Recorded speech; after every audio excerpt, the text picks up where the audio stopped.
warahmatullahi wabarakatuh. Video ini bertujuan untuk memenuhi ujian akhir semester saya pada mata kuliah komputer administrasi. Skip on watching ya, karena akan ada video yang bermanfaat untuk kita semua. Perkenalkan, nama saya Angelina Nabila Audrey. Kalian bisa manggil saya Angel. Saya lahir di Jakarta pada tanggal 6 April tahun 2000. Hobi saya adalah olahraga seperti bermain futsal, badminton, volley, maupun bela diri. Saya merupakan mahasiswa aktif Universitas Negeri Jakarta angkatan tahun 2018, tepatnya pada Fakultas Ekonomi, Program Studi Pendidikan Administrasi Perkantoran. Dalam video ini, saya akan memaparkan terkait prodi saya, yaitu Pendidikan Administrasi Perkantoran, keunggulan prodi PAP, mata kuliah PAP, hasil lulusan PAP, serta bagaimana peran mahasiswa dan peran Pendidikan Administrasi Perkantoran dalam menghadapi COVID-19 ini. Belum lebih jauh, kenalan dulu yuk dengan Prodi Pendidikan Administrasi Perkantoran. Program Studi Pendidikan Administrasi Perkantoran atau yang biasa disingkat PAP adalah prodi yang siap melahirkan tenaga-tenaga profesional baik sebagai pendidik maupun non-kependidikan yang tentunya terampil, yang nantinya saya akan bergelar Sarjana Pendidikan atau SPD, khususnya sebagai tenaga pendidik di SMK jurusan Administrasi Perkantoran. Itu pun kalau saya memilih sebagai tenaga pendidik.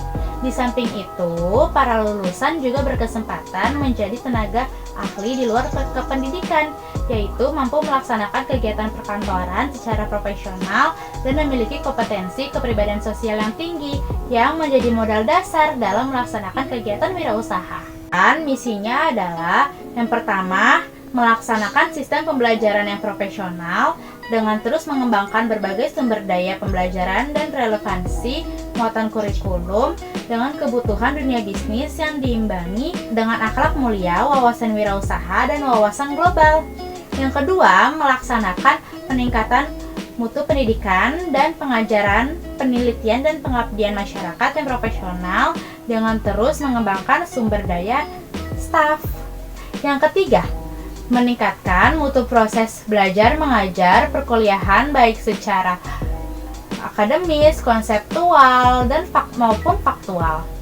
Yang keempat, meningkatkan mutu pemantauan dan evaluasi hasil prestasi belajar mahasiswa secara lebih cermat dan berkelanjutan.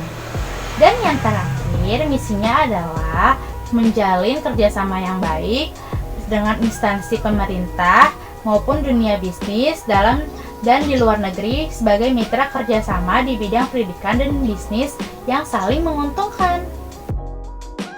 Program Pendidikan Administrasi Perkantoran tentunya memiliki berbagai keunggulan. Yang pertama, Prodi Pendidikan Administrasi Perkantoran memiliki visi dan misi yang jelas. Yang kedua, ialah Prodi Pendidikan Administrasi Perkantoran memiliki dosen atau pendidik yang ahli di bidangnya, misalnya di bidang surat menyurat, wirausaha, atau sebagai tenaga pendidik. Yang ketiga, mahasiswa bisa mempelajari atau mendapatkan ilmu tentang menjadi guru, wirausaha, atau bidang administrasi. Yang keempat, ialah jika sudah lulus, mahasiswa bisa memilih pekerjaan sesuai prodi. Teman-teman, saya akan menampilkan mata kuliah apa saja yang akan didapatkan pada Prodi Pendidikan Administrasi Perkantoran.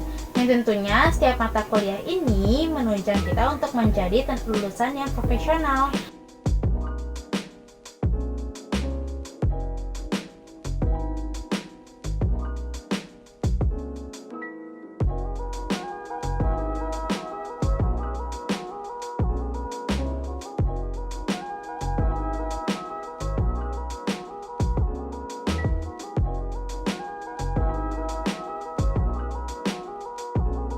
Hasil lulusan pada prodi saya, Pendidikan Administrasi Perkantoran, menghasilkan individu yang mampu berkomunikasi secara efektif baik dalam dunia pendidikan maupun dunia bisnis, karena seperti yang sudah kita ketahui, dilihat sebelumnya, bahwa mata kuliah per semester kami mempelajari dua hal, yaitu sebagai tenaga pendidik dan sebagai wirausaha atau non-kependidikan.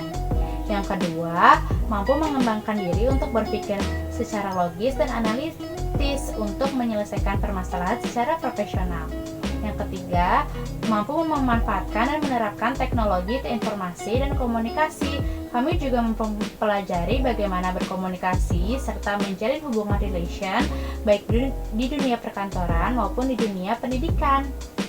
Yang keempat, mampu berbahasa Inggris dalam bidang pendidikan dan bisnis. Selain itu, kami tidak hanya mempelajari bahasa Inggris secara umum, tetapi mempelajari bahasa Inggris dalam berbisnis dan mengajar.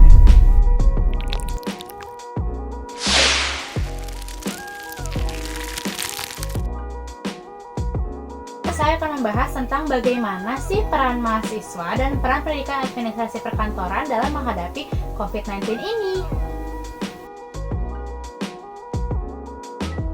Seperti yang kita ketahui bahwa mahasiswa merupakan agen perubahan. Oleh karena itu, sebagai mahasiswa kita harus turut berperan dalam memberantas COVID-19 ini.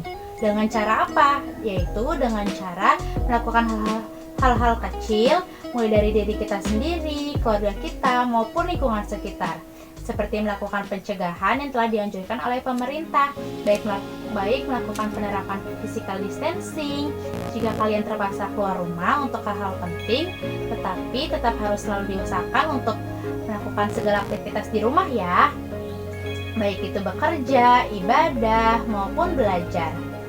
Lalu lebih sering mencuci tangan dengan sabun, membersihkan rumah secara berkala menggunakan disinfektan, terutama pada permukaan-permukaan yang paling kita sering sentuh, yaitu misalnya nih gagang pintu, meja, kursi, keran air, dan yang paling sering kita gunakan yaitu handphone kita sendiri.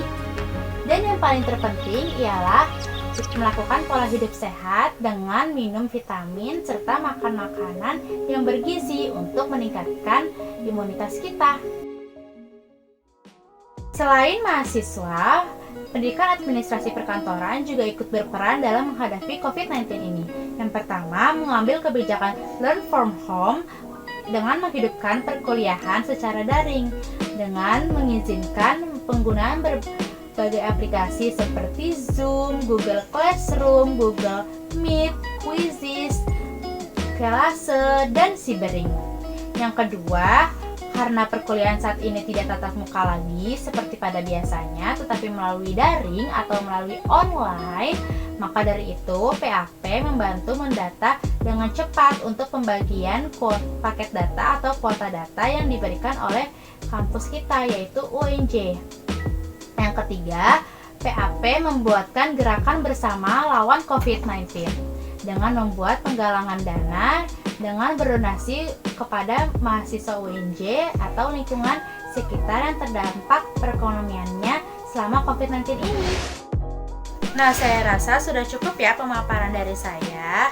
Semoga ilmunya tetap bermanfaat untuk kita semua. Terima kasih yang sudah menonton. Saya Angelina Nabila Audrey pamit undur diri. Kurangnya mohon dimaafkan. Wassalamualaikum warahmatullahi wabarakatuh.